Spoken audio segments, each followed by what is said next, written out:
Project Zomboid can be a difficult game. At the start of each game, it simply says, "This is how you died." But out of all of the ways to die in Project Zomboid, one of the most dangerous is also one of the most common situations you'll find yourself in, especially when looting. By the nature of isometric games, stairs and buildings with more than one story are tricky to navigate, and in games like Project Zomboid, these can be an easy death trap that players will find themselves in.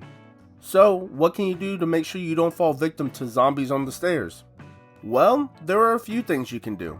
The first thing you can do is simply walk by the stairs for a few seconds to try to catch the attention of any zombies on the stairs, though this may not work, so you could still find yourself on the receiving end of a former human's lunch. The next thing you can do is whisper or shout to attract any zombies to you. The bad thing is that shouting will attract a good amount of zombies to you if they're in the building, and you may want to stay out of a fight, especially when you're overrun. But out of all of the ways, one of my favorites is simply running up the stairs. This may seem like a bad idea, but running up the stairs will guarantee that you won't get bit as soon as you go up the stairs.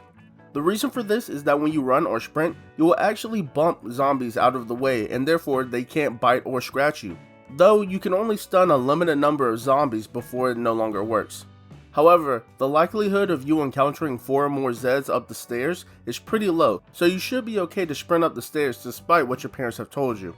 This tactic can also be used to help you out in many situations. If you're fighting and get overwhelmed or see a Zed coming up behind you, just simply turn around and run quickly past them to bump them out of the way.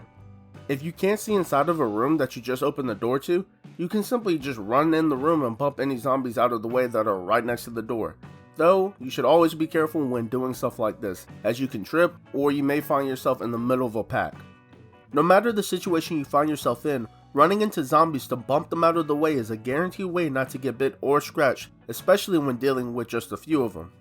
Just be sure not to trip or feel too exhausted to even run, otherwise you may find yourself in a more precarious situation.